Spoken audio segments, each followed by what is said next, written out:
चार चार आधार पर हमने शब्दों का वर्गीकरण किया, जिसमें उत्पत्ति के आधार पर शब्दों का वर्गीकरण मैं आपको करवा चुकी हूँ। अगर आप उसे देखना चाहते हैं तो मेरे यूट्यूब चैनल पर देख सकते हैं। आज हम कर रहे हैं रचना के आधार पर शब्दों का वर्गीकरण। रचना के आधार पर शब्द 3 प्रकार के होते हैं। रचना के आधार पर शब्द 3 प्रकार के होते हैं।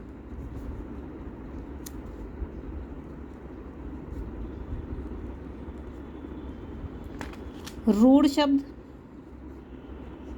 सबसे पहला क्या है? रूढ़ शब्द। दूसरा यौगिक शब्द।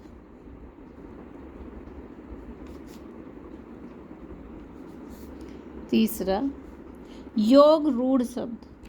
योग रूढ़ शब्द। सबसे पहले हम पढ़ेंगे रूढ़ शब्द क्या होते हैं। रूढ़ शब्द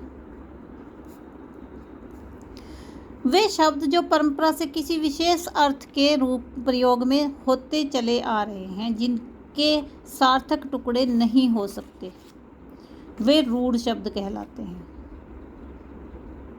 वे शब्द जो परंपरा से किसी विशेष वर्ग के लिए हम शुरू से ही उनको यूज़ करते आए हैं और उनके हम सार्थक टुकड़े नहीं कर सकते। मतलब अगर हम उन शब्दों के टुकड़े करें तो उनका सार्थक अर्थ नहीं निकलेगा।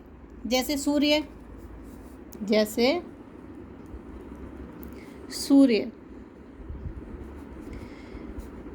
ये हमें पता है। सन के लिए सूर्य एक रूढ़ शब्द है, इसे हम कहीं और यूज़ नहीं कर सकते। ये हम सन के लिए, हम सूरज के लिए रूढ़ शब्द है, ये सूरज के लिए ही इसको प्रयोग करते हैं। अगर हम इसके टुकड़े करें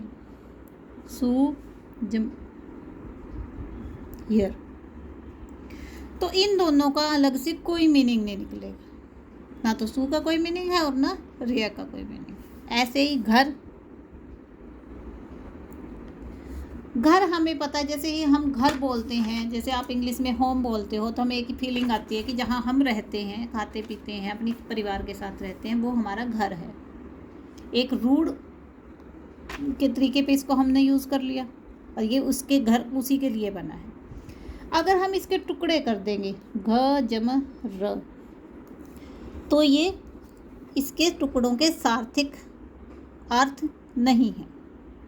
टुकड़े कर देंगे तो इनका अलग अलग अर्थ नहीं निकलेगा। अगर इनको जोड़ेंगे तभी इनसे एक शब्द बनेगा, उसी का मीनिंग होगा। अगर हम इसके टुकड़े करेंगे उससे कोई ना शब्द बनेगा और ना ही उसका कोई मतलब होगा। समझ में आया?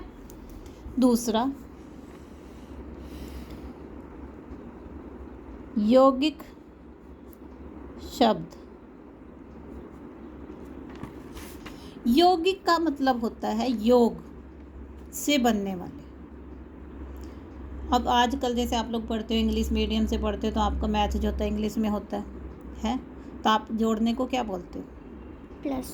प्लस माइनस, माइनस जोड़ घटाव हम बोलते थे, जोड़ घटाव, जोड़, योग।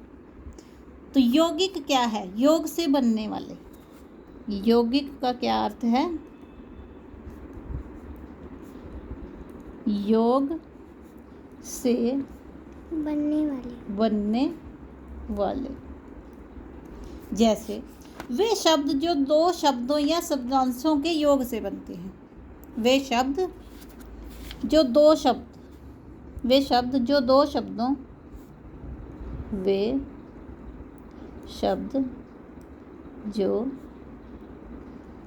शब्दों या शब्दांशों के योग से बनते हैं, उन्हें क्या कहते हैं? यौगिक शब्द। इनके यदि टुकड़े किए जाएं तो दोनों शब्दों का अर्थ निकलता है। पहले हमने क्या पढ़ा था? रूढ़ शब्द। उनके अगर टुकड़े किए जाएं तो उनका कोई अर्थ नहीं निकलेगा। लेकिन यौगिक शब्दों के जब हम टुकड़े करते हैं, यौगिक शब्दों के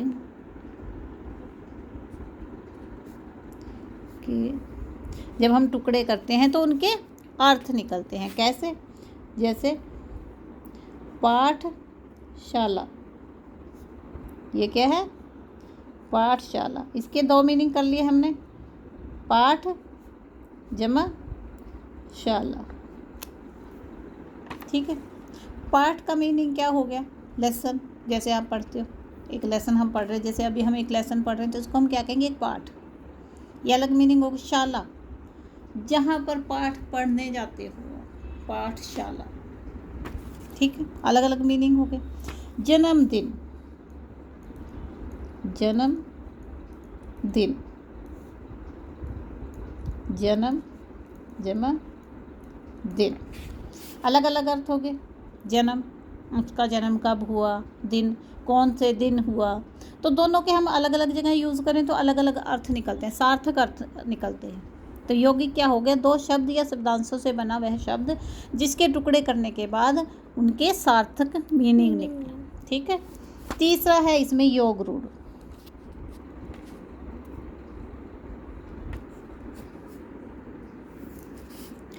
योग रूढ़ शब्द का क्या अर्थ है? ये किससे बना है? योग जोड़ हो गया, जमा रूढ़, योग से बना है और रूढ़ भी है।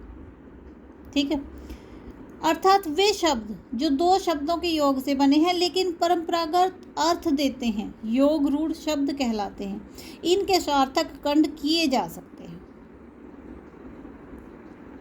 वैसे तो दो शब्दों के योग से बने हैं, शब्दों के योग से बने हैं। ठीक है। पर इनके टुकड़े किए जाएं और जो किसी एक प्रचलित उसके लिए, जैसे हिमालय, हिमालय हमें पता है हिमालय पर्वत है, एक पर्वत का नाम है, पर हिमालय के अगर हम टुकड़े करें, देखो कैसे? हिमालय एक पर्वत है, उसके लिए ही यूज़ होता है हिमालय, और सभी पर्वतों के लिए नहीं यूज़ होता। इसके हमने टुकड़े किए, हिम जमा आल्य। इनके अलग अलग मीनिंग है। कैसे? हिम का मतलब होता है बर्फ और आल्य का मतलब होता है घर, बर्फ का घर। ऐसे ही गजानन। अब गजानन जब हम बोलेंगे तो हमें एकदम से हाथी की याद आएगी, है गज आनन। अब गज आनन, गजानन किसके लिए यूज़ करते हैं हम? गणेश जी के लिए। क्यों? क्योंकि उनका मुंह गज जैसा, हाथी जैसा है, इसलिए। तो ये गजानन शब्द है जो हम किसी और के लिए यूज नहीं कर सकते, हम इसे सिर्फ गणेश जी के लिए यूज़ कर सकते हैं। पर अगर हम इसके टुकड़े करें तो उनके मीनिंग सार्थक मीनिंग निकलेंगे। ठीक है। जैसे गज जमा आनन, जमा आनन, गज के आनन वाला, गज के हाथी के मुंह जैसा जिसका मुंह हो। ठीक है, यहाँ तक समझ में आ गया? पर हमने रचना के आधार पर शब्दों का वर्गीकरण किया। अगला नेक्स्ट पार्ट हम अगले वीडियो में दिखाएं।